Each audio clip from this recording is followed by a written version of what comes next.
그러면은 저희 1학기 통합과 1학기 내신 설명회 시작하도록 하겠습니다. 일단은 간단하게 저희가 지금 강동구, 명일여고, 성덕고 이렇게 세 가지 학교가 있거든요. 제가 이제 담당하는 학교들이고, 그래서 한 번에 진행을 하게 된 점 조금 양해 부탁드리고요. 그래서 다른 학교 설명할 때 각각 한 5분에서 한 10분 사이 정도씩 할 거니까 그렇게 길게 좀 지루한 틈이라고 해야 할까요? 그런 게 없을 거긴 합니다. 그래서 다른 학교는 뭐 어떤 식으로 하나 정도 이제 어차피 제가 다 수업하는 거니까 그래서 한 번씩 보는 것도 좋을 것 같아요. 그래서 간단하게 일단 제 소개 먼저 하고 시작하도록 하겠습니다. 일단 제 이름은 서재영이라고 하고요. 저는 일단 중등과학하고 통합과학도 하고 있는데 지금 생명과학까지 고등학교 2학년 과목까지 다 하고 있어요. 그래서 학생들이 이제 공부를 할 때 통합 1학년으로 들어오는 거잖아요. 그래서 중등과정을 모르는 학생들한테도 이제 중등과정에 대한 설명까지 전부 다 해줄 수 있고, 그리고 이것들이 이제 2학년으로 넘어가서 어떤 식으로 또 공부가 되는지까지도 제가 설명할 수 있다 보니까 그런 장점이 있다고 좀 알고 계시면 좋을 것 같아요. 그리고 뭐 간단하게 이제 수업하기 전에 아이스 브레이킹 정도로 얘기를 하자면, 이제 제가 맡고 있는 학교가 3개 있다고 했잖아요. 그 중에서 이제 한 저번 2학기 중간고사 시즌 정도였었는데, 그때 이제 제가 출근하려고 밑에 엘리베이터에서 기다리고 있었거든요. 제 자랑 비슷한 거긴 한데 기다리고 있었는데 그 앞에 제 학생들이 있는 거예요. 근데 오늘 수업 날이 아닌데 학생들이 있어서 아, 다른 학원 가는구나. 여기 밑에 또 학원이 있잖아요. 영어 학원. 그래서 거기 가는구나 라고 생각해서 이제 인사를 딱 하려고 하는데 아, 와이즈 가고 싶다 이러는 거예요. 그래가지고 아, 내심 굉장히 좀 뿌듯했던 그런 일화가 있습니다. 그래서 아무튼 그러니까 제가 어떻게 보면 이제 학생들에게 좀 신뢰를 많이 갖고 있고 약간 그런 거를 어필하고자 얘기를 했고요. 심지어 그 학생들이 제가 1월 달에 이제 생일이 있었는데 TMI긴 하지만 생일이 있었는데 그때 이제 제가 10시에 수업이 끝나고 10시에 애들이 막 케이크 들고 오더라고요. 그래가지고 너무 강사하길 잘했다 이런 생각이 들 정도로 막 롤링 페이퍼 막 써가지고 막 가져오고 막 그러더라고요. 그래서 너무 기특하고 뿌듯했던 이제 순간이었습니다. 아무튼 이제 제가 그 정도로 이제 학생들에게 좀 신뢰도 많이 받고 총애도 받는 그런 강사다라는 점을 좀 어필하고자 얘기를 해봤고요. 그럼 이제 본격적으로 통합과학에 대해서 좀 간단하게 설명을 하도록 하겠습니다. 아무래도 이제 예비고1 지금 설명회라든지 이런 거 많이 다니시는 걸로 알고 있어요. 그래서 간단하게나마 알고 계실 것 같긴 한데 그래도 이거 왜 안 되지? 그래서 간단하게나마 좀 설명만 하고 넘어가도록 할게요. 그래서 다 알고 계시겠지만 원래 9등급제에서 5등급제로 작년부터 바뀌었습니다. 그래서 1등급 퍼센트 비율이 10%까지 있어요. 그래서 보통은 한 20명 내외 정도로 생각하고 계시면 됩니다. 성덕고, 강동구, 명일여고 전부 다 한 20명 내외 정도로 생각하고 계시면 될 것 같아요. 그래서 1등급을 맞으려면 무조건 20명 안에 들어야 된다라는 각오로 좀 공부를 하는 걸 목표로 해야 합니다. 그리고 네, 그래서 이제 통합과학에 대한 설명을 간단하게 할 건데 원래 통합과학에 대한 설명은 굳이 하진 않을게요. 왜냐면 작년부터 어차피 바뀌었으니까. 그래서 지금 통합과학이 어떤지에 대한 내용으로 좀 설명을 드릴 건데, 일단 통합과학 1 같은 경우에는 이렇게 세 단원으로 구성이 되어 있고요. 통합과학 2도 세 단원으로 구성이 되어 있습니다. 그 중에서 첫 번째 단원과 통합과학 1에서 첫 번째 단원과 통합과학 2에서 마지막 단원이 원래 없던 단원이고 새로 들어온 단원이에요. 그래서 학생들이나 이제 어머니들이 새로 들어온 단원이면 좀 어렵지 않을까라고 생각하실 수 있는데, 여기랑 여기가 모든 단원 중에 제일 쉬운 단원이거든요. 어떻게 보면 이제 기초 단원이라고 생각해 주시면 돼요. 중학교나 초등학교 때 이제 과학이나 뭐 수학이나 모든 과목에서 맨 뒷부분을 보면은 막 쓸데없다고 해야 되나? 과학 같은 경우에는 그런 게 있어요. 뭐 지진 대피는 어떻게 하나 막 그런 단원들이 있거든요. 약간 그런 느낌의 단원이라고 생각해 주시면 됩니다. 하지만 시험 문제에는 당연히 나온다는 점. 그래서 여기는 그렇게 크게 신경 쓰지 않아도 되고, 당연히 중요한 단원은 얘네 네 단원입니다. 이 네 단원은 원래 있던 단원과도 통합과학 1과 2가 이런 식으로 구성이 되어 있고요. 그 중에서 통합과학 1을 조금 자세히 살펴볼 건데 다 얘기하진 않을 겁니다. 여기서 중요한 부분만 설명을 드릴 건데, 일단 첫 번째로 여기서는 가장 중요한 단원이 지금 이 단원에 있는 원소의 주기성과 화학 결합이에요.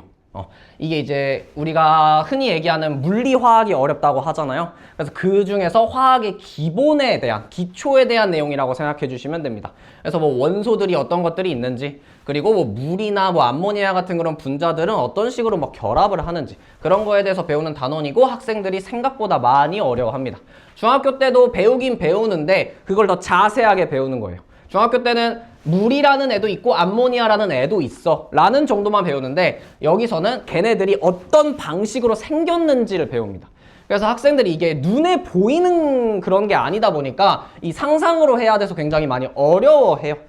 그래서 이 부분이 좀 많이 어렵고 이 부분이 1등급을 가르는 단원이라고 생각해 주시면 되고요.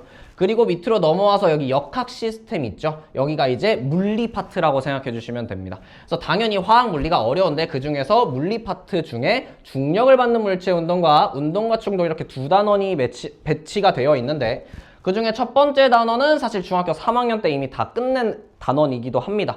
그래서 중학교 3학년 때 공부를 좀 열심히 했다면 사실 여기를 쉽게 느낄 수밖에 없고요. 만약에 공부를 열심히 안 했다면은 당연히 열심히 해야겠죠. 여기서부터라도. 왜냐면 우리는 이 통합과학을 수능 때 보니까요. 그래서 여기를 좀 열심히 해야 된다. 그래서 여기 이 화학 파트랑 물리 파트가 가장 중요한 단원이고 학교마다 다 다르긴 한데 웬만하면은 화학 물리에서 한 단원씩 중간고사 때 보고요. 그리고 화학 물리 이렇게 한 단원씩 다시 또 기말고사 때 보는 방식으로 지금 다 그 시험을 보고 있긴 합니다. 그래서 이번에는 또 어떻게 될지 모르겠는데 내용 자체도 많습니다. 책도 두께를 살펴보면은 시중 이제 책방 가가지고 그 두께도 보면은 통합과학 1이 훨씬 더 두껍거든요. 그래서 여기가 내용이 더 많고 더 어렵다고 생각하실 수 있는데 통합과학 2로 넘어가면은 그 여기서 어디지? 여기 있죠. 화학 변화에서 산화와 환원, 산염기와 중화반응 이 파트가 통합과학 2에서 그냥 말도 안 되게 어려운 단원이라고 생각해 주시면 돼요. 여기서 이제 강동고 같은 경우에는 이거를 중간고사 때 한 번에 다 봤습니다. 그래서 학생들이 진짜 너무 어려워했어요. 그래서 그런 게 있는데 이 지금 통합과학 1과 2 전체 다 통틀어서 제일 어려운 단원이라고 생각해 주시면 됩니다. 그래서 지금 제가 이제 겨울방학 때 지금 특강하고 있는 부분에서도 여기를 당연스럽게 하고 있고요. 여름방학 때도 얘만 따로 특강을 할 정도로 중요한 단원이라고 생각해 주시면 돼요. 이거를 제대로 잡지 못하면 2학기 때는 1등급을 못 받는다라고 그냥 얘기할 수 있습니다. 그래서 이렇게 두 단원이 있고 얘는 이제 지금은 이제 사라지겠죠. 그런데 이제 화학에서도 킬러 파트로 나오는 단원입니다. 그래서 그 선생님들이 그런 고3 내용, 고2 내용을 가져와서 시험 문제에 내기도 해요. 그 특히 이제 성덕고 같은 경우에는 고2, 고3 내용을 가져와서 여기다가 집어넣어서 시험을 봤고요. 강동고도 마찬가지로 그렇게 봤습니다. 그런데 명일여고 같은 경우에는 여기는 조금 쉽게 냈습니다. 그래서 뭐 그런 차이점이 있다라는 점 간단하게 말씀드리고 넘어갈게요. 나머지 단원들은 사실상 거의 다 암기 파트라고 생각해 주시면 되고요. 그 중에서 그나마 이제 물리 파트, 발전과 에너지원이 이제 전기 파트거든요. 그래서 여기도 좀 많이 어렵게 나오는데 강동고에서 이번에 굉장히 하드한 내용의 고난도의 문제가 하나 나왔어서 제 학생 중에 이제 계속 100점 맞던 학생도 이거랑 그리고 여 내용 때문에 굉장히 많이 틀렸습니다. 하지만 그때 강동고 조금 이따가 간단히 또 얘기를 할 텐데 강동고 2학기 기말고사가 1등급 컷이 80점 초반이었어요. 그 정도로 많이 어려웠던 시험이 있었습니다. 아무튼 이렇게 간단하게 통합과학 1과 2가 어떤 식으로 구성되어 있는지 한번 살펴봤고요. 그러면 이제 명일여고부터 일단 간단하게 살펴보도록 하겠습니다. 그래서 명일여고 같은 경우에는 객관식은 24문항이고 서술형은 2문항 출제가 됩니다. 서술형 2문항 같은 경우에는 중간 기말에 따라서 좀 달라지긴 하는데 예를 들어서 중간고사 때 물리화학 파트를 냈다면 기말고사 때는 생명과학, 지구과학 파트로 서술형을 내고 있습니다. 그래서 이런 식으로 객관식은 90%와 서술형은 10%의 비율로 점수를 가져가고 있고요. 그리고 부교재로는 학교 프린트를 사용하고 있습니다. 그래서 학교 프린트에 나오는 내용이 거의 그대로 출제된다라고 해도 무방합니다. 그래서 그런 식으로 수업이 진행되고 있고요. 그리고 명일여고 같은 경우에는 선생님이 총 4분이세요. 물리 파트, 화학 파트, 생명 파트, 지구과학 파트 이렇게 총 4분의 선생님이 가르치고 있어서 각각의 선생님의 특징들이 또 프린트에서 또 반영이 되거든요. 그 중에서 이제 지구과학 선생님 같은 경우가 되게 꼼꼼하신 선생님이에요. 그래서 프린트에 내용이 그냥 다 나와 있습니다. 그냥 프린트를 외우면 다 맞을 수 있는 정도라고 생각하면 돼요. 그리고 이제 긴 지문이 많은데 시간이 짧아요. 일반적으로 강동고, 성덕고는 다 50분의 시험을 갖고 있는데 명일여고만 40분의 시험을 갖고 있습니다. 그래서 굉장히 짧은 시간에 26문항을 풀어야 되는 점 때문에 사실 난이도 자체는 살짝 낮추긴 했어요, 선생님들이. 그래서 난이도 자체는 그렇게 높진 않지만, 그래서 1등급 컷은 지금 90점 초반으로 나와 있죠. 근데 중간고사 때는 90점 초반 정도 뜨는데 기말고사 때는 좀 많이 어렵게 내요. 1학기 기말고사, 2학기 기말고사 두 번 다 어렵게 냈어요. 중간고사 때는 쉽게 냈는데. 그래서 기말고사 때는 한 80점 후반 정도라고 생각해 주시면 될 것 같아요. 그리고 이제 고난도 유형이 굉장히 많이 나옵니다. 그러니까 고2랑 3에서 나오는 심화 문제가 굉장히 많이 나와서 그런 것들을 좀 잘 파악해서 문제를 풀어야 되고, 그리고 서술형이 2문항인데 그 서술형조차 좀 까다롭게 나와요. 그래서 명일여고 같은 경우에는 좀 꼼꼼하게 공부하지 않으면 사실상 1등급까지는 쉽진 않다라는 점. 하지만 이제 제 학생들 중에 절반 조금 안 돼요. 한 40%, 45% 정도가 1등급을 맞았거든요. 작년에 계속해서. 그래서 그런 점은 좀 안심하고 넘어가셔도 될 것 같아요. 그래서 일단 간단하게 보자면 물리 파트 같은 경우에는 굉장히 어렵게 나와요. 그러니까 모든 과목 중, 모든 물화생지 중에서 명일여고는 물리 파트가 제일 어렵게 나온다는 점. 근데 나머지 파트는 쉽게 나옵니다. 다행히 화학 파트가 쉽게 나오는 점이 조금 안심되는 점이라고 볼 수 있어요. 하지만 생명과학 파트 진짜 쉽게 나왔거든요. 그런데 작년 2학기 중간고사 때 진짜 이상한 문제가 하나 딱 나왔어요. 그래서 그거는 1등급 맞는 모든 친구들이 다 틀렸습니다. 그러니까 거기 있는 학생들이 다 틀렸어요. 그래서 사실 없는 문제죠.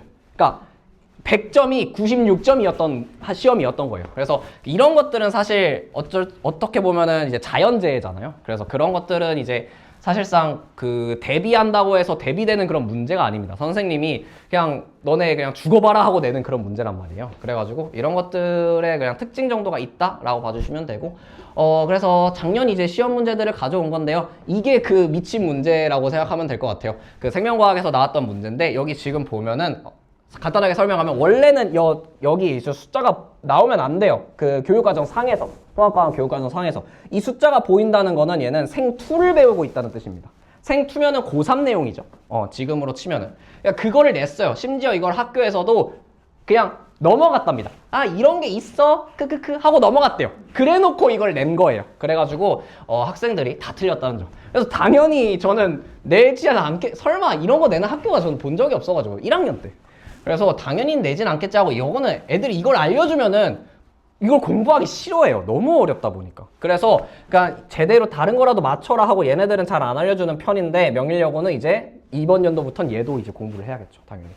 그래서 이런 점들이 좀 어렵게 나왔다고 생각해 주시면 되고요. 그리고 이게 이제 기말고사 때 나왔던 물리 문제인데 조금 이따가 볼 테지만 제가 완전 거의 똑같이 적중한 문제라고 봐주시면 되고요.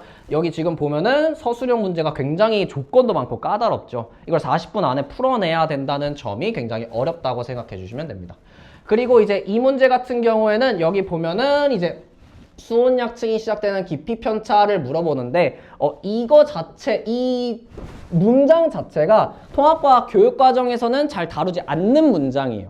근데 얘가 나왔어요. 근데 이걸 제가 바로 전날에 계속 연습을 시켰습니다. 왜냐? 학교 프린트에 조그맣게 써 있었어요. 그거를 보고, 아, 이게 써 있네? 그럼 이거를 내겠다는 소리구나. 그래서 그거를 계속 연습시켰더니 그대로 나왔습니다. 심지어 이 그래프 똑같은 거를 제가 클리닉 때도 풀렸어요. 그래서 그런 식으로 계속 대비를 시킨다는 점 알고 넘어가시면 좋을 것 같습니다. 그리고 이제 그래서 명일여고 같은 경우에는 이제 간단하게 얘기를 하면은 개념을 완벽하게 알아야 됩니다. 조금 쉽게 나오는 편이다 보니까 개념을 정확하게 모르면은 다른 쉬운 문제들도 못 풀고요. 그리고 이제 물리 파트 같은 경우에는 심화 과정을 당연히 풀어야 됩니다. 굉장히 아까 전에도 봤듯이 어렵게 나왔죠. 그래서 물리 파트는 심화 과정까지 해야 되고요. 그리고 학교 프린트 당연히 꼼꼼하게 다 하나하나 분석해서 그걸로 빈칸 딱 뚫어서 시험 전날에 다 주거든요. 그래서 그런 것들을 이제 꼼꼼하게 분석시켜 주고요.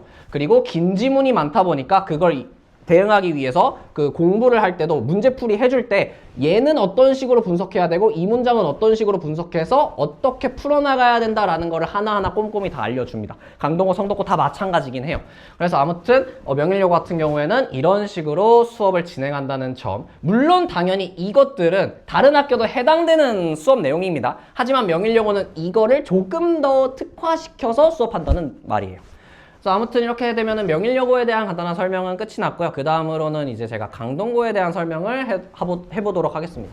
강동고 같은 경우에는 이제 객관식은 22문항에서 23문항 정도 나오고요. 서술형이 많이 나와요. 6문항에서 7문항 정도 나옵니다. 비율도 보면은 70%와 30%죠. 서술형의 비율이 굉장히 높습니다. 그런데 여기서 서술형이라고 사실 써놨지만 제대로 얘기해서는 사실 서술형이 아니고 서답형이라고 보는 게 맞아요. 그냥 답만 쓰라고 나와요. 풀이과정은 지금 트렌드에 맞지 않아요. 풀이과정을 쓰라고 하는 문제는 성덕고, 명일여고, 강동고 전부 다 안 나옵니다. 그래서 서답형 문제가 한 6, 7문항 나온다라고 봐주시면 돼요.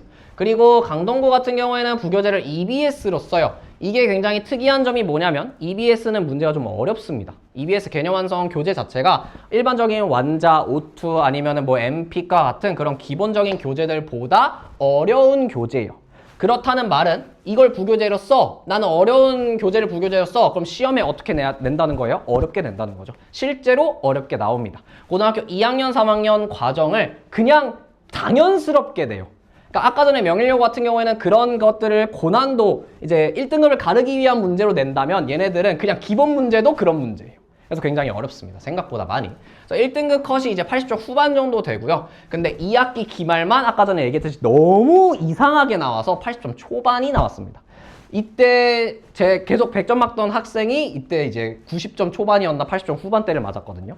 그래가지고 너 왜 이렇게 못 봤어? 했더니 알고 보니까 80점 초반이 그거였던 거예요. 제가 딱 문제를 봐도 너무 기이하고 이상한 문제였어요. 그게 이제 밑에 나오는데 뭐냐면 그 1학기 1단원에 아까 전에 새로 출가됐던 단원 있잖아요. 그 엄청 쉬운 단원. 그 단원들에 대한 내용의 비율이 너무 많아요. 예를 들어서 과학기술의 미래 문제가 나왔다고 쳐요. 그러니까 이게 뭐냐면 우리 코로나 때 그 진단키트 이런 거 있잖아요. 그런 거에 대한 내용을 공부하는 데거든요. 아니면 인공지능이라든지 뭐 사물인터넷 이런 거에 대한 내용을 공부하는 건데 이 문제가 명일여고나 성덕고는 많이 나와봤자 2문제예요. 많이 나와도 2문제. 근데 강동고에서는 7문제인가 8문제가 나왔어요. 이것만. 그래서 학생들이 공부를 안 하잖아요. 그쵸? 여기는 쉽다고 생각하니까 공부도 제대로 안 하고 그냥 한 번씩 읽고 넘어가요. 저도 사실 여기를 엄청 딥하게 수업하지는 않아요. 왜냐면 여기 딥하게 수업했다가 다른 단원을 놓치게 되면 그게 더 손해란 말이에요. 그래서 여기는 이제 이런 정도만 있어. 그러니까 간단하게 설명만 하고 넘어가는 느낌인데 이거를 너무 많이 냈고 서술형에만 막 3, 4문제씩 이걸 내다 보니까 학생들이 이게 뭐야? 하고 너무 당황해서 많이 틀리더라고요. 그래서 이것들을 좀 더 꼼꼼하게 다룰 예정이고요. 이번 연도부터는. 이게 사실 작년에 처음 들어온 단원이다 보니까 이게 대비 자체가 힘들어요. 그래가지고 이번 연도부터는 확실한 대비가 가능하다는 점 말씀드리고요. 그리고 부교재랑 모의고사 변형 문제가 굉장히 많이 나옵니다. 그래서 모의고사라고 한다면은 고등학교 2학년, 3학년 모의고사입니다. 고1 모의고사가 아니고요. 고1 모의고사는 중학교 내용 나와요. 그래가지고 고2, 고3 변형 문제를 계속 출제하고 저는 고2, 고3 변형 문제 이번 연도에 이제 나오겠죠. 3월부터 4월, 6월 이렇게 나오겠죠. 그런 것들을 계속 끌고 모아서 계속 연습시킵니다. 그러니까 선생님들이 지금 나온 거를 바로 변형시켜서 문제를 내는 경우가 많아요.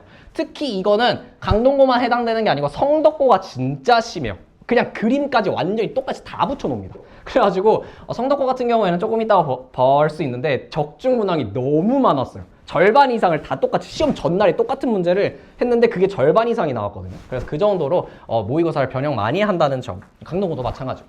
그래서 이렇게 말씀드리고 물리 파트랑 화학 파트 같은 경우에는 중상 난이도라고 써놨는데 학생들이 공부를 안 하면은 상 이상의 난이도로 느낄 수도 있을 정도로 사실 어렵다고 느낄 수도 있습니다. 그런데 일단 기본적으로 제 수업을 들었다면은 어느 정도 공부가 된 상태라서 그 아이들이 느꼈을 때는 중상 정도의 난이도로 느낄 거라고 생각이 들고요. 그리고 이제 지구과학 파트랑 생명과학 파트는 간단하게 나옵니다. 그냥 개념 정도만 확인할 수 있는 정도로. 그래서 지구과학이랑 생명과학에 대한 난이도 자체는 어렵지 않다는 점 말씀드리고요. 전체적인 난이도는 한 중상 정도의 난이도로 나오고 있습니다. 사실 성덕고, 강동고, 명일여고 전부 다 한 중상 정도의 난이도긴 한데 명일여고만 쉽게 나오면 중, 어렵게 나오면 중상 이 정도라고 생각해 주시면 될 것 같아요. 강동고는 평이하게 나오면 중상인데 제가 봤을 때 이번 연도에 좀 더 어렵게 나올 가능성이 있다고 생각하거든요. 왜냐면 얘네들을 작년에 이제 시험을 계속 해놨으니까 얘네들을 더 디벨롭 시켜서 낼 가능성이 굉장히 크단 말이에요. 그래서 뒤에서 볼 이 과학의 기초에 대한 내용을 볼 건데 작년 1학기 중간고사죠. 작년 1학기 중간고사에 그냥 보면 되게 쉬워 보이거든요. 1, 2, 3, 4, 5 해가지고 한 줄씩밖에 없어요. 근데 이 문제가 굉장히 어려웠던 점이 뭐냐면 그 교육과정 상에는 볼츠만 상수, 아보가드로 수, 뭐 전하량 이런 것들이 안 나와요. 그러니까 이거가 안 나오는데 냈다는 거는 학교에서 한 번은 다뤘다는 내용이고, 그리고 저는 수업 시간에 얘를 다 알려주긴 했습니다. 그러니까 이게 뭐냐면 뭐 시간, 질량, 전류 이런 것들을 뭘 기준으로 만들었니? 예요. 그러니까 시간이라고 하면은 1초를 뭘로 정의했어? 라는 거에 대한 내용이 나오는데 시간 정도는 나와요, 사실. 그 교육과정이 있거든요. 근데 질량, 전류 이런 것들은 안 나오거든요. 그래서 그런 것들도 다 이제 대비를 시켰더니 다행히 이런 거는 다 맞은 거죠. 근데 이거를 대비를 안 했다면은 이게 무슨 단어지? 처음 보는 단어라고 생각할 수 있어요. 왜냐면 학교에서도 사실 이 기본량, 그 앞단원, 1단원, 그리고 맨 마지막 그 6단원 같은 경우는 그냥 스무스하게 넘어간단 말이에요. 그래서 그런 것들이 조금 특이하다라는 점. 그리고 여기 보면은 지금 이게 작년 기말고사였는데 얘도 마찬가지로 물리 문제거든요. 근데 이런 그래프 자체가 물리에서도 어려운 문제에서 나오는 그래프예요. 사실 통합과학에서 이런 형태의 그래프는 나온 적이 없다고 봐도 무방합니다. 그러니까 이 그래프를 냈다는 말은 뭐냐? 나는 학생들에게 무조건 틀리게 만들겠다라는 그런 그 압도적인 그게 보이죠. 그래서 아무튼 공부 잘하는 학생들도 이걸 보고 바로 당황합니다. 뭔지 몰라요. 그래가지고 이런 내용들을 그래프를 해석할 수 있는 그런 사고 방식을 계속 기릅니다. 그래서 여러 가지 유형들을 계속 수업을 시킬 거고요. 이 유형도 사실상 지금까지는 한 번도 나오지 못했던 유형이에요. 지금까지 모든 기출문항을 통틀어서 이런 유형은 처음 나왔다고 보시면 됩니다. 그래서 지금 강동고가 굉장히 다양한 시도를 하고 있다는 점 때문에 굉장히 좀 어렵게 느낄 수 있겠지만 그것들을 다 모아서 당연히 계속 공부를 시킬 거고요. 그리고 얘 같은 경우에는 뒤에서 나올 테지만 얘도 이제 모의고사, 지구과학 모의고사에 나왔던 문제인데 아예 똑같은 문제를 제가 2번이나 풀렸어요. 이 똑같은 그래프를. 그래서 각각의 이제 X, Y, Z축을 어떤 식으로 분석을 해야 되고 그것들을 어떤 식으로 또 바꿀 수 있는지 학생들에게 막 빈칸도 뚫어놓고 이 기니디로 안 하고요. 제가 서술형으로 바꿔서 하나하나 다 써봐라 이런 식으로도 연습을 시켰거든요. 아니나 다를까 바로 똑같이 시험에 나왔었습니다. 그러면 내년에는 안 나오겠죠. 그래서 이런 문제를 이제 어떻게 풀 수만 있다라고 알려만 주고 다른 특이한 문항을 이제 또 공부를 시켜야겠죠. 아무튼 이런 식으로 강동고는 되게 어렵고 고2, 3에 대한 그런 모의고사 문항이 되게 그냥 자연스럽게 당연히 원래 내는 것 같이 낸단 말이에요. 그래서 굉장히 어렵다는 점 말씀드리고 넘어가겠습니다. 그래서 강동고 같은 경우에는 이제 기본 개념과 그리고 지엽적인 부분, 아까 전에 얘기했던 그 볼츠만 상수, 아보가드로수 이런 지엽적인 내용까지 다 암기를 해야 된다는 점이 좀 힘들고요. 그리고 부교재도 아까 전에 말씀을 드렸듯이 굉장히 어렵습니다. 그래서 그거를 2-3번씩 풀리긴 하는데 사실 안 풀죠. 왜냐면 제 숙제도 있고요. 얘도 풀어야 돼요. 그러니까 애들이 그걸 뭐 풀어야 돼요? 그러면 이제 시험 다가오면은 제가 그래 내 거 말고 그냥 이거 풀어라 합니다. 왜냐면 이게 시험에 나오니까요. 그래서 아무튼 둘 다 계속 풀리긴 하는데 학생들이 좀 따라올 수 있을 만큼의 적당한 이제 그 개수의 문제들로 내고는 있지만 제 작년에 들었던 학생들 중에는 특이하게 제가 문제를 계속 주는데도 더 달라고 하는 학생들도 있어요. 부교재도 2번 이상 풀고 제가 준 문제도 문제집을 줘요. 저희가 좀 이따 말씀드릴 건데 한 시험 한 4주 전부터 이 되게 두꺼운 문제집을 하나 줍니다. 그거를 시험 전날까지 다 푸는 게 목표다라고 해서 문제가 한 500문제 이상 되는 문제집을 줘요. 근데 그것도 다 풀고 얘도 다 풀고 더 달라고 해서 똑같은 거 그냥 또 프린트해서 줬습니다. 그러니까 얘는 계속 풀어봐야 된다는 얘기예요. 그리고 이제 세 번째로 서술형이 문제가 굉장히 많다 보니까 그 서술형들을 잘 대비할 수 있도록 사고 능력을 계속 연습을 시켜줄 거고요. 그리고 고난도 문제 유형을 계속 다룰 겁니다. 이건 뭐 명일여고 성덕고 마찬가지로 고난도 문제 유형을 풀 줄 알아야지 쉬운 문제도 풀 수 있다고 생각해야 됩니다. 그래서 고난도 문제 유형은 계속 연습을 시킵니다. 얘가 시험에 안 나온다고 대비 안 하면 안 되는 거예요. 그래서 이런 것까지 한다는 점이 이제 강동고의 수업 방식이라고 봐주시면 될 것 같아요. 마지막으로 이제 성덕고를 볼 텐데 성덕고 같은 경우에는 사실상 특징이 그렇게 많진 않습니다. 특징이 그렇게 많지는 않고요. 일단 간단하게 보면은 뭐 24문항에 4문항. 그래서 되게 그냥 평이한 구성이에요. 되게 일반적인 구성이고요. 그래서 80% 20%로 객관식과 서답형의 비율도 거의 그냥 일반적인 학교랑 비슷하다라고 생각해 주시면 될 것 같아요. 그래서 1등급 컷이 80 후반이거든요. 근데 저는 처음에 보고 좀 의아했어요. 성덕고가 시험 문제가 그렇게 어려운 편이 아니었거든요. 그런데 1등급 컷을 물어보니까 막 80, 막 5, 6, 막 이런 경우도 있고 80, 한 7, 8 이런 경우도 있는 거예요. 그래서 이제 학생한테 왜 그런 것 같아? 이렇게 물어봤더니 애들이 공부를 안 한대요. 그래서 성덕고가 좋은 점이 뭐냐? 공부를 조금이라도 할 의지가 있다면 1등급 맞는 거는 너무 쉽다라는 거예요. 성덕고는. 그래서 1등급 컷이 80 후반인데 시험 문제는 이거를 강동고에 갖다 주잖아요. 강동고에 시험을 갖다 주면은 90 초반에서 중반 사이도 나올 정도로 난이도가 그렇게 어렵지 않습니다. 그런데 이제 학생들의 어떻게 보면 좀 안 좋게 얘기하면 수준이라고 하죠.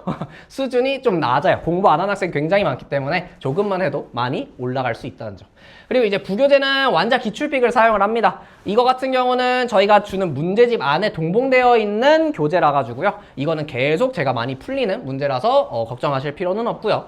그리고 근데 얘가 이제 학생들한테 너네 기출픽 풀어 라고 주는 게 아니고 선생님이 그냥 나는 기출픽으로 좀 공부하는데 약간 이렇게 얘기를 한 거예요. 그래서 기출픽을 부교재로 쓴다고 이제 얘기를 해놓은 거고요. 사실상 실질적으로 기출픽에서 나온 문제도 많긴 합니다. 당연히. 자, 그리고 이제 개념 확인 문제랑 모의고사 자료, 아까 전에 얘기했듯이 모의고사 자료를 그냥 그대로 갖다 씁니다. 그러니까 그림 자체도 완전 똑같이 써요. 그래서 그런 것들을 계속 반복 연습을 시킬 거고요. 그리고 교과서 위주의 이제 깔끔하고 직관적인 문제, 그냥 되게 문제들이 다 깨끗해요. 아까 전에 봤던 뭐 명일여고 같은 경우에 막 긴 서술형 문제라던가 광동고에서 봤던 그 이상한 그 그래프 문제, 그 물리 그래프 문제, 그런 것들이 안 나오고 그냥 다 기본적인 문제인데 조금 어렵게 정도로만 됩니다. 그리고 화학 문제가 굉장히 어렵게 나와요. 모든 학교 다 통틀어서 거의 고3 수준의 난이도로 나온다고 봐주시면 됩니다. 그런데 사실 그런 것들을 계속 연습을 시켰고요. 작년에 제 학생도 그거를 계속 연습을 했더니 사실상 일단 쉬운 것만 다 틀리고 이거는 다 맞았어요. 그래서 너는 왜 그러니 했더니 이거 다 맞았으면 된 거 아니에요? 막 이러더라고요. 그래서 아무튼 그 학생이 원래 이제 2등급 후반이었는데 1등급 거의 한 중반 정도까지 이제 계속 올렸거든요. 그래서 아무튼 그 친구도 지금 계속 다니고 있습니다. 저희 학원 이제 물리랑 화학 계속 다니고 있고요. 아무튼 이런 식으로 난이도가 된다는 점, 그래서 화학 파트의 난이도가 굉장히 높다는 점 외에는 나머지는 일반적인 난이도다. 그래서 이 난이도 때문에 중상이 된다고 생각해 주시면 되고요. 사실 이것만 아니면은 난이도는 중하라고 봐도 무방할 정도로 쉽다고 생각해 주시면 될 것 같아요. 그래서 이 정도가 이제 성덕고에 대한 내용이고, 그리고 여기가 이제 성덕고에 나왔던 시험인데요. 여기 보시면은 지구과학 문제인데 사실 원래 이 문제는 진짜 쉬운 문제예요. 그냥 보고 바로 풀 수 있는 문제인데 성덕고만 어렵습니다. 왜냐하면은 여기 보면은 북아메리카판, 유라시아판이 어디 있는지 정확히 알아야 돼요. 원래는 교육과정에는 지금 여기 있는 이 퍼즐 모양 있죠? 퍼즐. 이 퍼즐이 어떤 이름을 갖고 있는지는 외우라고 안 해요. 지구과학에서는 당연히 외워야겠죠. 통합과학에서는 외우라고 안 합니다. 근데 성덕고는 외우라고 해요. 외워야 합니다. 그래서 이것 때문에 애들이 많이 틀려. 이거 어떻게 판을 다 외웁니까? 뭐 얘가 나스카판이고 얘가 뭐 아프리카판이고 이런 거를 외워야 한다라는 거예요. 그래서 그것 때문에 조금 특이해서 집어넣은 문제 유형이라고 생각해 주시면 되고, 그리고 얘 같은 경우는 보면은 국어 문제가 나와 있죠? 그렇죠? 비문학이에요. 그러니까 비문학형이 많이 나와요, 생각보다. 얘가 이제 아까 전에 얘기했던 이제 기본량에 대한 1단원에 대한 문제인데, 이런 문제 강동고에서 나올 확률이 굉장히 높습니다. 왜냐면 아까 전에 얘기했듯이 강동고는 그 1단원과 마지막 단원을 어렵게 낸다고 했죠. 근데 작년에 이제 이런 데이터들이 좀 많이 쌓였을 거 아니에요. 학교별로 다 그런 문제들에 대한 데이터가. 그러면은 강동고는 이거 너무 내고 싶은데? 라는 생각을 할 확률이 굉장히 높겠죠. 그래서 이런 것들을 잘 읽어야 하는데 이거 자체가 사실 언제 나오는 내용이냐면 중학교 3학년 때 나오는 내용이에요. 똑같은 내용인데 그걸 그냥 글로 써놨습니다. 그럼 그걸 모르면 못 푸냐? 그건 아니에요. 그냥 읽으면 다 풀 수 있어요.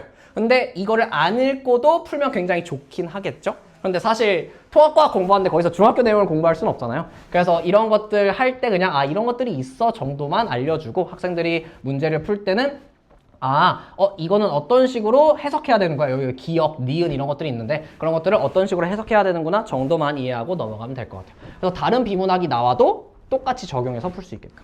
자, 그리고 얘 같은 경우 아까 전에 얘기했던 그 화학이 어렵게 나온다고 했잖아요. 이런 문제가 이제 고등학교 3학년에서도 킬러 문제로 나오는 유형이라고 생각하면 돼요. 물론 이제 화학에서는 여기서 조금의 이제 디테일이 더 들어가는 문제가 나오지만 통합과학에서는 그 내용은 배우지 않다 보니까 그 내용은 빼고 그래프만 똑같이 가져온 겁니다.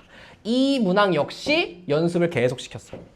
그래서 이 문항도 아까 전에 얘기했듯이 그 쉬운 거 맞히고 어려운 거 쉬운 거 틀리고 어려운 거 맞췄다는 애 있잖아요. 이거 거의 성덕고에서 거의 모든 학생이 다 틀렸다고 그랬거든요. 자기 반에서 자기만 이거 맞췄다고 하더라고요. 그래서 그런 연습을 계속 꾸준히 시킨다는 점. 근데 이거는 강동고에서도 나올 여지가 굉장히 큽니다. 왜냐면 명일여고는 사실 쉽게 나와서 이런 거 거의 안 나오긴 하는데 강동고는 조금 있다가 적중문항 조금 보여줄 텐데 이런 유형을 계속해서 내고 있는 추세예요, 지금.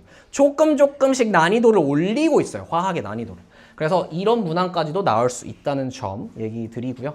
그리고 그래서 성덕고 같은 경우에는 물리화학 파트는 이제 계산 문제를 굉장히 많이 연습을 시킬 거고요. 그리고 최근 모의고사 약 3개년치를 계속해서 문장을 풀리고 기출문제를 계속해서 공부시킨 다음에 그리고 지엽적인 부분, 아까 전에 얘기했던 그 퍼즐의 이름까지 맞추는 그런 것들도 당연히 숙지시키고요. 그리고 고난도 유형, 특히 이제 물리화학 파트에 대한 고난도 유형도 열심히 가르칠 예정입니다. 그래서 이런 식으로 하면 이제 학교별 특징들은 다 끝이 났고요. 그럼 이제 제가 수업을 어떻게 하는지 설명을 드려야겠죠.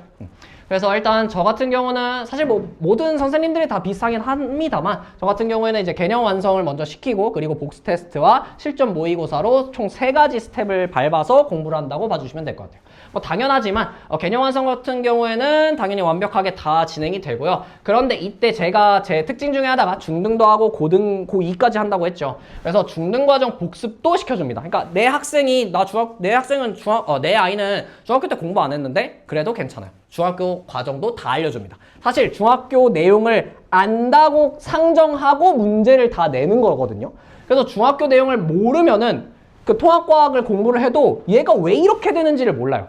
그러니까 A가 B가 되는 이유, A가 B가 되는 이제 통합과학에서 알려주는데 A가 B가 되는 이유는 중학교에서 알려줍니다. 그러니까 그 이유는 안 알려준다는 거예요. 그것까지 저는 다 알려주면서 너네 이거 언제 배웠어? 모르지? 이러면서 이제 수업을 합니다. 그래서 이런 식으로 공부를 하고요. 그래서 당연히 고 2, 3과정 계속 모의고사 나온다고 했잖아요. 그런 것도 다 하고요. 그래서 유형별로 문제풀이 방식도 다 달라요. 특히 물리화학 같은 경우는. 그래서 유형별로 문제풀이 방법을 다 꼼꼼하게 정리시켜주고 그 친구들이 모르면은 하나하나 옆에 가서 어떻게 푸는지 다 해주고 있습니다. 특히 이제 관리 시스템 얘기하면서 얘기를 또 드릴 건데 저희가 총 8주차로 구성이 되어 있어요. 커리큘럼이 8주차로 구성이 되어 있는데 한 5주차부터는 저희가 새벽 클리닉이라고 해서 물론 진짜 새벽에 부르는 건 아니고요. 10시 이후에도 공부를 시켜줍니다. 그러니까 희망자에 한해서 시켜줘요. 그래서 10시 이후에서 근데 희망자가 생각보다 많습니다. 희망자가 생각보다 많고요. 10시 이후에 공부하면은 막 12시에서 뭐 1시 정도까지 이제 공부하다 갑니다. 그래서 그때는 제가 직접 옆에 붙어서 문제 하나하나씩 다 알려준다고 봐주시면 돼요. 자, 그래서 그런 식으로 계속 연습을 시켜주고요. 그리고 복수 테스트 같은 경우에는 매주 봐요. 저 같은 경우에는 매주 테스트를 보고요. 그 테스트 내용 같은 경우에는 뭐 개념 빈칸이나 OX 문제 얘네 같은 경우에는 사실상 그 복수 테스트에서도 나오긴 하는데 시험 전날에는 각 단원당 거의 한 5, 60문항의 빈칸이랑 OX 문제를 총 합하면 거의 한 4, 500문항의 OX 문제라고 생각하면 돼요. 그래서 4, 500문항의 OX 문제를 시험 전날에 다 풀립니다. 그러니까 그거를 정확하게 알고 넘어가라는 거예요. 그래서 그 OX 문제 같은 경우에는 이제 시험에서 자주 틀리는 지문이라던가 그런 것들을 잘 선별을 해서 다 집어넣고요. 그런 것들을 진행한다는 점. 그리고 이제 실전 모의고사 같은 경우는 총 2회 실시합니다. 그래서 시험 전날 직전 대비에 1회, 그리고 그 전주에 1회. 그렇게 해서 총 2회를 실시해서 학생들이 좀 모의고사 문제 푸는 그 시간을 좀 잘 공부할 수 있게끔 2번 정도 실시한다는 점. 그때는 당연하게 부교재에 나오는 문제들의 변형 문제라던가 아니면은 요즘 트렌드에 맞는 좀 특이한 문제들을 집어넣어서 학생들의 이제 사고방식이나 공부하는 그 능력을 좀 더 끌어올린다고 생각해 주시면 될 것 같아요. 그래서 이런 식으로 수업을 진행을 하고요. 그리고 이제 저 같은 경우에 이렇게 적중한 것들이 나오는데 얘가 이제 강동구 적중 문항들입니다. 그래서 아까 전에 이거 나왔던 문제 있죠. 얘 같은 경우에 이제 직전 대비고사, 그러니까 전날이에요. 시험 전날에 똑같은 문제를 풀린 거고요. 그리고 얘도 마찬가지로 그림이 아예 똑같죠. 그렇죠? 그래서 이런 것들을 직전 전날에 바로 데뷔를 했던 거고요. 얘네들도 그림 아예 똑같죠. 얘네들도 그림이 거의 똑같죠. 뭐 해 그림 있는 거 빼고는 사실 거의 똑같다고 봐주시면 되고. 그리고 얘 같은 경우가 이제 아까 전에 얘기했던 그 뭐 코로나 그 진단 키트에 대한 문제인데, 이렇게 생긴 그래프를 똑같이 제가 넣어가지고 클리닉 때 풀렸다는 점이고요. 그리고 뭐 화학 같은 경우에도 이런 식으로 다 적중을 시켰습니다. 그래서 강동구 같은 경우에는 이런 식으로 그림도 잘 많이 맞추는 편이고, 그리고 그 유형에 대한, 얘 같은 경우는 사실 모의고사에 나왔던 문제도 아닌데도 제가 이제 다 막 이교재 저교재 다 긁어 모아서 이런 거 나오지 않을까 하고 해서 하는 문제라고 생각해 주시면 돼요. 그래서 이런 식으로 강동구가 적중이 된 문제들이고요. 그리고 얘 같은 경우에는 이제 명일여고입니다. 그래서 명일여고 같은 경우에도 아까 전에 나왔던 그 서술형 문항이 있죠. 그래서 시험 전날에 풀었던 문항이 거의 똑같습니다. 그래프도 심지어 더 어려운 그래프였어요. 그래서 학생들이 전날에 이걸 공부했다면 이거는 훨씬 쉽게 느껴졌겠죠. 그리고 뭐 이런 그림이라던가 이런 것들이 다 비슷하다. 그래서 아까 전에 했던 그 수험 편차에 대한 내용도 이미 다 했었고요. 그림이 똑같이 있고요. 그래서 이런 식으로 적중이 된다는 점. 그리고 이거 같은 경우가 좀 특이하게 제가 맞출 거라고 생각을 못 했는데 이걸 맞췄거든요. 그러니까 이게 어느 교과서에도 없던 문제였단 말이에요. 그러니까 얘기하면은 이제 사실 다른 이제 인간 강사들의 이제 그런 문제들을 다 긁어 모아서 괜찮은 문제들을 이제 집어 넣었던 건데, 그게 거의 똑같이 나왔어. 심지어 더 쉽게 나왔죠. 그래서 이런 것들도 잘 맞춘다는 거고요. 그리고 이제 성덕고 같은 경우에는 아까 전에 얘기했듯이 적중 문항이 많을 수밖에 없어요. 그러니까 그림이 너무 똑같이 그냥 계속, 지금 그림이 완전 똑같거든요. 보면은 좀 작아서 잘 안 보이는데, 이게 저희 학원 블로그에 올라와 있어요. 그래서 저희 학원 블로그 보시면은 이런 거 보실 수 있고요. 그래서 이런 것들 아까 전에 봤던 그 엄청 어려운 문제 이미 다 풀렸던 문제였고요. 그래서 그런 식으로 이 문제도 엄청 하드한 문제였는데 똑같이 풀렸었습니다. 그래서 이런 것들 계속 연습시킨다는 점. 지금 다 화학 문제만 다 어려운 문제였거든요. 말도 안 되게 어려운 문제들이었는데 이미 다 연습 다 하고 심지어 두세 번씩 풀렸던 문제였습니다. 그래서 이런 식으로 적중률이 꽤 높다는 점 좀 이제 어필하고 넘어가고요. 그리고 그 다음으로는 이제 제가 어떻게 관리를 하냐. 저희 같은 경우에는 클리닉이 1대3입니다. 아까 전에 그 조금 일찍 오신 분들은 그 영상 계속 자동 재생되는 거 보셨죠? 그래서 거기서 나왔던 거에서 이제 클리닉에 대한 내용이 조금 나와 있는데, 저희 학원 같은 경우는 1대3으로 클리닉을 합니다. 무슨 말이냐? 조교 1명당 최대 3명까지라는 거예요. 그래서 학생들이 조교가 1명 있는데 학생이 막 10명 있으면은 질문이 오면 여기 줄만 막 7, 8명 줄 서 있을 거 아니에요. 그러면은 이제 학생들이 그냥 질문 안 하고 갈래? 이런단 말이에요. 그래서 저희는 최소한으로 맞춥니다. 그러니까 저희가 돈을 많이 투자한다는 얘기죠.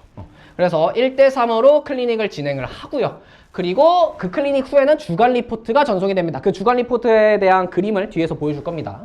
그리고 온라인 질문 채팅방 같은 경우에는 제가 이제 카카오톡 채팅방을 만들어서 학생들에게 이제 편하게 질문할 수 있게끔 해주고요. 그리고 학생별로 조금 부족하다 싶거나 아니면 더 필요한 학생들에게는 당연히 추가 과제 계속 다 나가고요. 그리고 학습 방향성 상담도 제가 해줍니다. 실제로 작년에 이제 명일여고 학생 중에 한 명이 자기 선택 과목 뭐 해야 되냐 저한테 와서 막 질문을 하더라고요. 근데 심지어 그 친구는 이제 문과 학생이었습니다. 그래서 와가지고 제가 경제랑 생윤 중에 그 생윤이었나? 아무튼 그거 중에 뭐 할지 좀 고민돼요. 그래서 제가 1시간 반 동안 막 열심히 상담해줬어요. 그래서 걔가 집에 가가지고 제가 그래서 모의고사 문제 한번 풀어볼래? 내가 해가지고 경제랑 세균 문제를 한번 풀어보라고 했어요. 집에 가서. 그랬더니 한번 풀어보고 자기는 경제가 더 맞는 것 같다고 경제를 한 다음에 자기 너무 고맙다고 막 이렇게 얘기를 해주더라고요. 그래서 이런 식으로 학생들이랑 상담도 잘 진행한다는 점 말씀드리고요. 그리고 이제 저희 프로그램이라고 보면 되는데, 일단 제 교재입니다. 그래서 제가 직접 제작한 자체 교재고요. 통합과학 1이랑 통합과학 2 교재입니다. 그래서 이렇게 자체 제작한 교재들을 쓰고 있고요. 궁금하시다면 나가면서 저기에 이제 제 교재 비치되어 있거든요. 그래서 그거 한번 보시면 될 거고, 이제 이거 같은 경우 클리닉지도 제가 직접 다 만드는 클리닉지입니다. 그래서 제 수업에 대한 내용이 그대로 녹아 들어가 있는 문제라고 생각해 주시면 되고요. 당연히 조금 어렵게 냅니다. 그림 자체가 좀 어려워 보이죠? 고등학교 2학년 물리 내용을 가져와서 문제를 풀립니다. 그러니까 이렇게 해서 공부를 시키고요. 그리고 얘 같은 경우는 시험 한 3, 4주 전에 조그마한 미니북을 줘요. 그래서 학생들이 좀 들고 다니면서 계속해서 공부할 수 있게끔 그 미니북이 이런 식으로 구성되어 있습니다. 이 미니북도 여기에 비치되어 있거든요. 그래서 궁금하시면 보고 가시면 될 것 같아요. 그리고 이제 관리 프로그램인데 얘가 이제 클리닉 후에 어떤 식으로 보여주는지거든요. 그래서 이 페이지를 부모님께 링크로 전달해 드립니다. 그래서 지금 이런 식으로 전달이 되고요. 그래서 출결했는지, 그리고 수업은 어떤 내용이 진행됐는지, 그리고 테스트 점수는 어떤 식으로 변화가 있는지, 그리고 과제는 어떻게 잘 하고 있는지, 그리고 클리닉도 잘 참석하고 있는지, 그리고 그 클리닉에 대한 이제 피드백 같은 것들도 여기다가 몇 번씩 써주고 합니다. 그래서 이런 것들을 계속 매주 받아볼 수 있다는 점 말씀드리고요. 그래서 이런 식으로 계속 관리도 꾸준하게 해서 넘어간다고 생각해 주시면 될 것 같아요. 그래서 마지막으로 이제 1학기 커리큘럼이 이건 당연히 뭐 학교마다 다르긴 합니다. 그 학교 진도마다도 다르긴 한데 총 8주의 커리큘럼으로 진행이 되고요. 그리고 마지막 2주는 이제 모의고사와 총정리 위주로 진행된다는 점. 그리고 개념 같은 경우에는 한 5주에서 6주 정도로 진행이 됩니다. 6주 정도에는 이제 고득점을 막기 위한 그 고난도 문항들 이제 그런 것들을 선별해서 문제를 풀리고 학교별 이제 기출문제 싹 다 모아가지고 약 한 4에서 5년치 정도 모아서 그걸 다 풀려줘요. 그러니까 거의 한 100문제 정도 되는 것 같은데 그 정도 문제를 그날 거의 다 풀고 간다고 생각해 주시면 됩니다. 그래서 이런 식으로 진행이 되고요. 그리고 1년 동안 하는 거는 뭐 당연스럽게도 뭐 1학기 내신 대비 한 다음에 여름방학 때는 아까 전에 얘기했던 그 통합과학2의 화학 파트가 어렵다고 했잖아요. 그래서 그 화학 파트를 4주 정도 동안 선행을 하고요. 그리고 2학기 내신 대비 한 다음에 이제 물화생지 선행, 이과면은 물화생지 선행으로 넘어가신다고 봐주시면 돼요. 여기까지 하고 오늘 설명회 마치도록 하겠습니다. 감사합니다.